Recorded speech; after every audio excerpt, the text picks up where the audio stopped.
my name is Krystle, and welcome to Unlock the Story.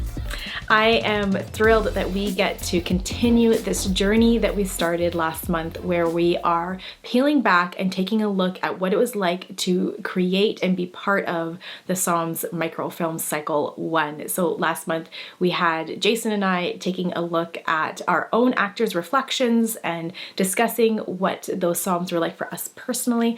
This month we are bringing to our YouTube platform the conversation that we had with Brian, who was our DP on the project. And I love Brian. It was wonderful to work with him. I am so excited for the next time that we get to do a project together.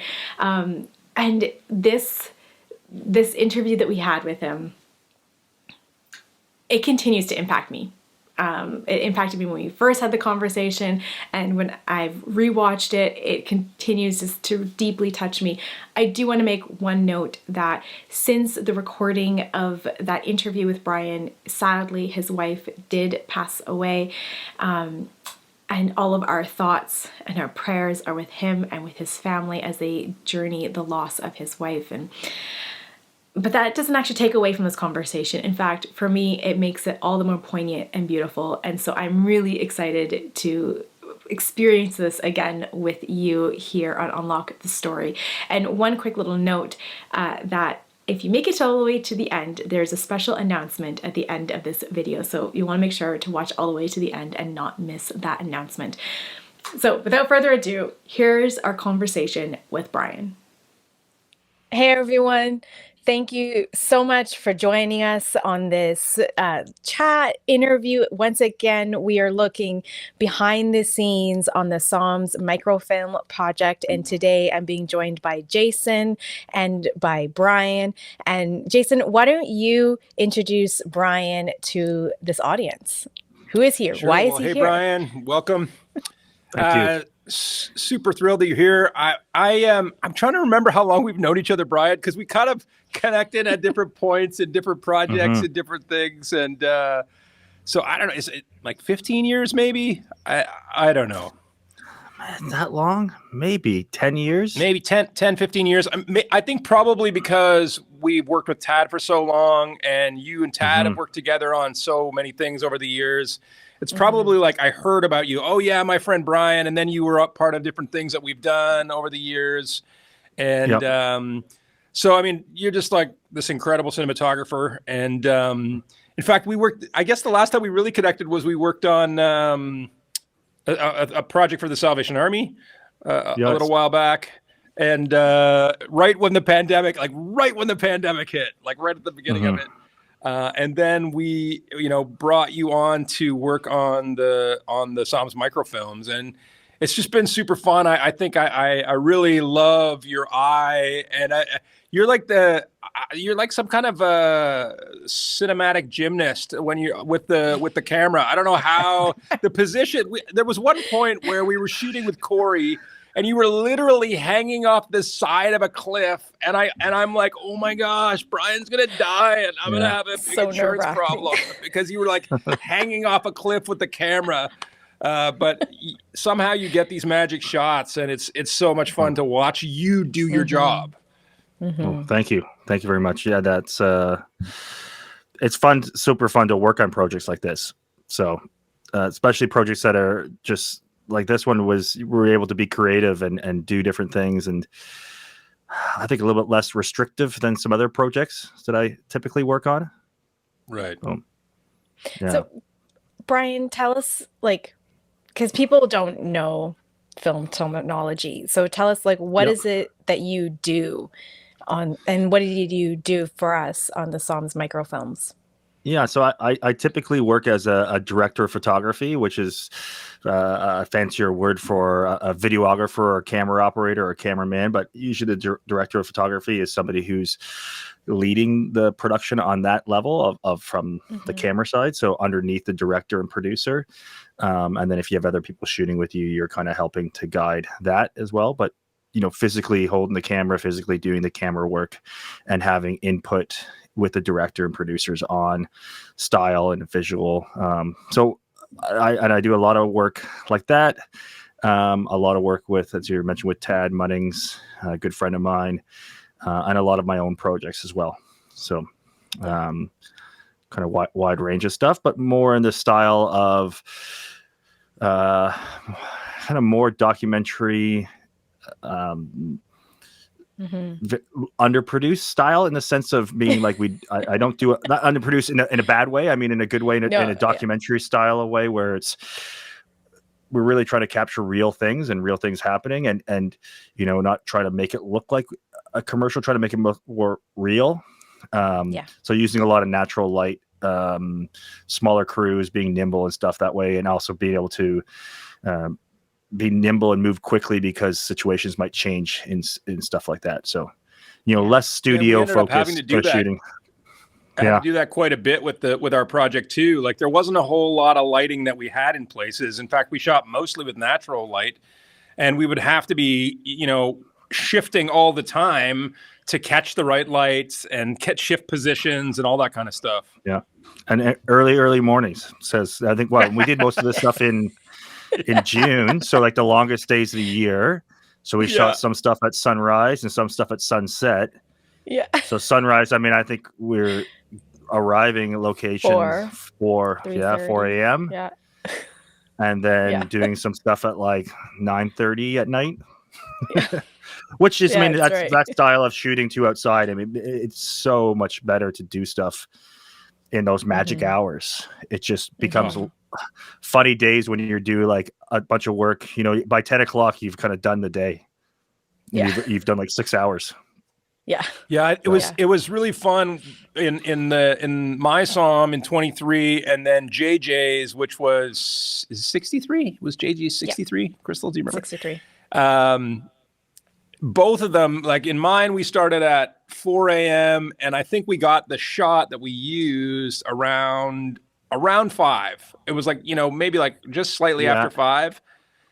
It was one of the last with JJ's, takes, I think, right? which we haven't released yet, but he's driving in a car, and we started, I don't know, it was at 7-ish or something like that. But by the time, we started in light, and by the time we got the shot we wanted, the street lights were on, and it was like an entirely different feel to the song.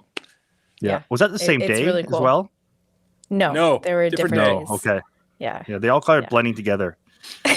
And then with JJ's, we were shooting in your truck, and I don't know, he was so nervous about shooting in your truck, and you're in the passenger seat, just kind of crammed in, and then Wayne is our amazing, a sound magician, and we're in the back seat, just like practically under the seat, just trying to see what's going on and do it right. Anyway, it was like crazy. The magic of film. Yep. So, Brian, you shared with us that one of your favorite Psalms is Psalm 139. And so we thought we would just watch a few moments of this Psalm together, and then we'll continue the conversation. Excellent.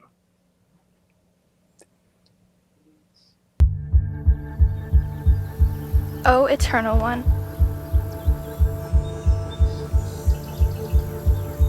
you have explored my heart and know exactly who I am. You observe my wandering and my sleeping, my waking and my dreaming. And you know everything I do in more detail than even I know. I'm good to jump to the end. You know what I'm going to say long before I say it. You've surrounded me on every hand on earth. Their number is inconceivable. Even when I am awake, I'm still near to you. Explore me, O God, and know the real me. Dig deeply and discover who I am. Put me to the test and watch how I handle this strain. Examine me to see if there is an evil bone in me, and guide me down your path forever.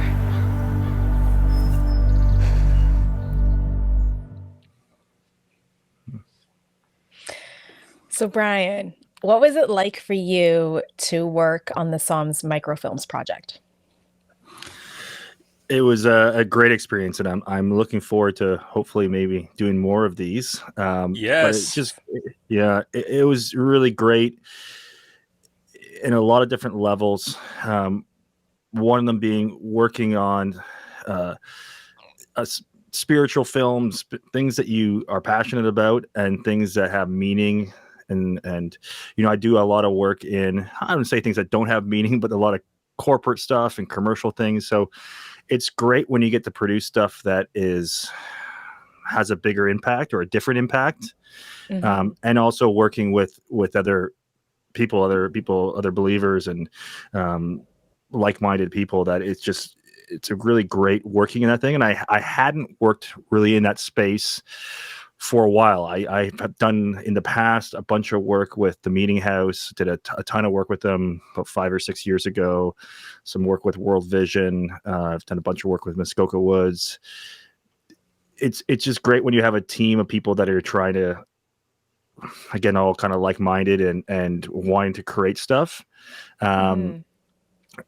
Also, loving this style of kind of filmmaking or creative process where you're allowed to be a bit more free. It seems a lot more organic working with Jason and with Tad and discussing how things should look. And it's a bit more less rigid and kind of flowing with things, seeing what could things make things the best. And trusting in people and trusting people's judgments on things and having to make decisions on the fly. It just felt like it was a great outlet for me to do stuff like this, because on various, again, different levels, on the spiritual level and on a artist creative level, because it feels like you could be more creative and more artistic. And the ways that we were trying to do some of the things that was really challenging. I mean, I think Jason with your psalm and that stuff, like trying to do stuff in one take. They were tricky. They were tricky to do when we tried to do those things, and it worked. But it's a great challenge to do. I love it doing stuff that way too. So, yeah, that's really cool. You've kind of alluded to this already, but I'm interested, especially as you think about the work that you've done within the Christian realm, and how that work compares to working on the Psalms project with us. Like, when you think about this project, what makes it stand out as being different? I know you've mentioned already the creativity element to it, but what else about it is different? I think, in the past, in the kind of Christian space, working on things, it's a lot of times it's things as educational pieces or things they would use in church for to help with trade or educational or explaining things. Right. Different. It was different that like there's none of that in there. It's just the Psalms. It's just the beautiful Psalms and just telling them. So it's more like a poetry art film. I mean, I always think of Psalms. I mean, I guess they're as songs, but I always find them as kind of poems, really. And so it's great that you're not creating anything. They're not for any specific purpose besides just, the word of God and making something beautiful that way, like a worship kind of thing. And that's the difference. There wasn't any really other, I think, agenda. Not like those other things have, wrong agendas or anything like that. It's just, it's different. That this feels a bit more, just beautiful to do, really. They're I mean, I think Psalms for myself, as not growing up as a Christian, but my father used to actually read to me, especially Psalm 23, when I was younger and having issues with anxiety and stuff. It's interesting. He wasn't a believer and stuff, but he would read that to me. And I always found those early on very powerful to me. It would seem like it's a simpler part of the Bible to read, but a lot of parts of the Bible are tricky and lots of different debate about things. The Psalms just seem like a beautiful, they're just poems and stories and beautiful things and real things. So yeah. And it was interesting working on Eden's psalm. And that one, I wouldn't say it wasn't one of my favorite psalms. I didn't know it that well, and hearing her do it, seeing the performance and capturing that was really a beautiful thing. And it was also, in that day, was a very trying time and day for myself on a personal level with my wife and her illness and other things. And I just remember getting some calls from her that day and different conversations, and it just seemed like God was putting me there in the right place to do this and to focus on this. And it spoke to me a lot just by and seeing your Eden's courage when she was delivering the lines and stuff at the end was really, really great to see. So. Wow. Yeah, she was so nervous about that. Do you remember that, Brian? She was so nervous about because a lot of it's voiceover, and then she had to speak. She had to speak it, and it was very overwhelming. And she just eventually did just breathe and let the text kind of come out of her, and we all kind of went, "Whoa, so beautiful." And she was all, "Did I do it okay?" And I was like, "Yeah, oh yeah, you did it okay." Yeah, that's amazing to hear too. Like Brian, we met for the first time really deep in a more meaningful way on this project, because the previous project with Salvation Army, I was remote with that one, so we didn't get to hang out that day. And I've been getting to know you slowly over the months, and it's been wonderful. But to hear how the psalm was ministering to you, even as you were working on the set with everything that was going on for you in your personal life, that is just so beautiful to hear. And it was also really intriguing to me that your dad, as a non-Christian, or as a non-Jesus follower, chose a psalm to calm you as a child. And that's a huge part of what this project is, really, is allowing people to meet their need, whether they are Jesus followers or not. Because as you experience as a child, these words have impact. They just do. And that is so cool. That is so cool. Yeah, I think that's one of the magic things with the Psalms as well. I mean, they have so much relevance if you're not a believer as well, in the sense that there are these beautiful poems and songs that that people can take things from them.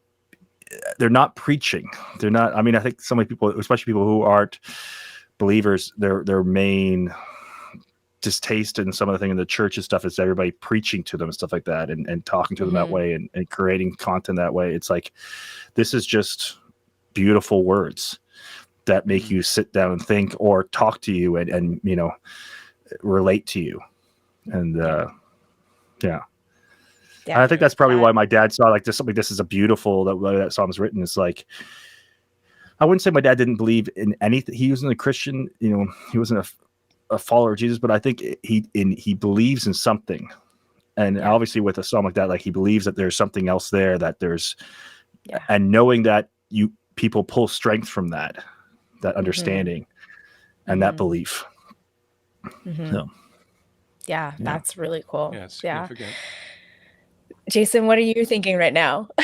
Well, I'm just, I just love, I'm like a little bit like blown away by that, Brian, actually, the whole, what your dad reading that is just like, I think what's beautiful about it is that you're part of this project, and our heart for even creating the project is to be what your dad gave to you, to give that to many people through the work that we're doing. So it's like, it's just really exciting.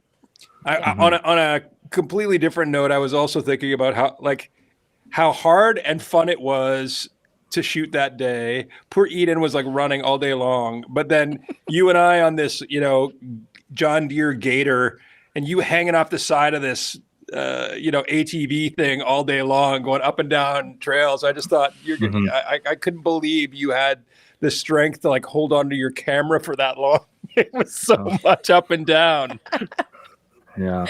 Oh, yeah. In one of our other conversations, I said this for those that are watching, like, if you don't follow us on Instagram, you need to follow us on Instagram and go to watch our reels, because Amanda put together a great reel showing some of Brian's camera work.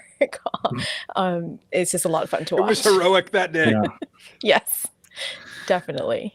Yeah. And Tad is a great director, a great friend. And he's also, he's a great person at pushing you to make sure you get the, work as best as you can, or work as hard as you can to get something. So he's, I was definitely getting tired and stuff at some points, but he's got the personality and a great personality that way to kind of push you to do a little bit harder and push a little bit more. So yeah, it was good. And we were all felt sorry for him because he had hurt his back. So we were that's right. Okay, I guess we'll step it up, you big whiner.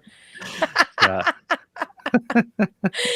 Oh man. Well, for those of you that are joining with us right now, we've just been having a great conversation with Brian, our DOP on the Psalms Microfilms. We don't watch the entirety of the microfilms in these conversations, but definitely look in the comment section or the description of this video and you'll find the links to watch them all. They are amazing to watch in their entirety. And, you know, as Brian was sharing his personal story of his dad reading Psalm 23, as you're watching these microfilms, if there's someone that comes to your heart or mind or a community group that you're a part of, like, please do share these out. We want people to be impacted to have that moment. You know, it doesn't matter really what they believe. We believe that these words can impact all people from all different backgrounds and cultures. And so that's our desire and our hope, right, Jason, is just that these go out into the world. And if you have a story, if they've impacted you in a specific way, please let us know. Put in the comments. Yeah. Drop us a line and let us know how they have impacted you. Yeah, because we want to hear these stories. And this is the whole point of the project, is to have these stories, to impact you guys, to impact your communities, your family groups. Like, we're just excited to be sharing the word with you in this unique way, really. Thank you so much, Brian, for coming on, for having this conversation with us. Yeah, we look forward to cycle 2. We look forward to getting you behind the camera again and capturing more we can stories. do them like later in the year, so it's not 4 a.m. start times, but otherwise. It's the fall. We're hoping for the fall. Yeah. And winter time. We can do 9 o'clock sunrise and 5 o'clock sunset. Wasn't that a beautiful conversation with Brian? As I said at the beginning, it truly gets me every time. But I want to hear from you. What impacted you? What resonated? What surprised you? Please, we want to continue the conversation in the comment section, so don't be shy. And I also want to take a moment and say once again, thank you to Brian for his generosity of time, for being so open with us and sharing what that part of his journey was like. It was wonderful. So thank you again. Now, I did promise you an announcement and I haven't forgotten. In early December, we are hosting some special workshop performances of our show, Wooden Angel, and we would love for you to come and be a part of the production, shaping what this next phase of this show will be. So if you'd like to attend, you can do so by clicking in the description box, and you'll see links there to getting your free online ticket, and we would hope to see you there. If you haven't already, please subscribe to this channel, hit the notification bell, give us that thumbs up, because all those things truly do help with the algorithm. But more importantly, let's continue the dialogue in the comment section. And if we don't see you there, we look forward to seeing you next time.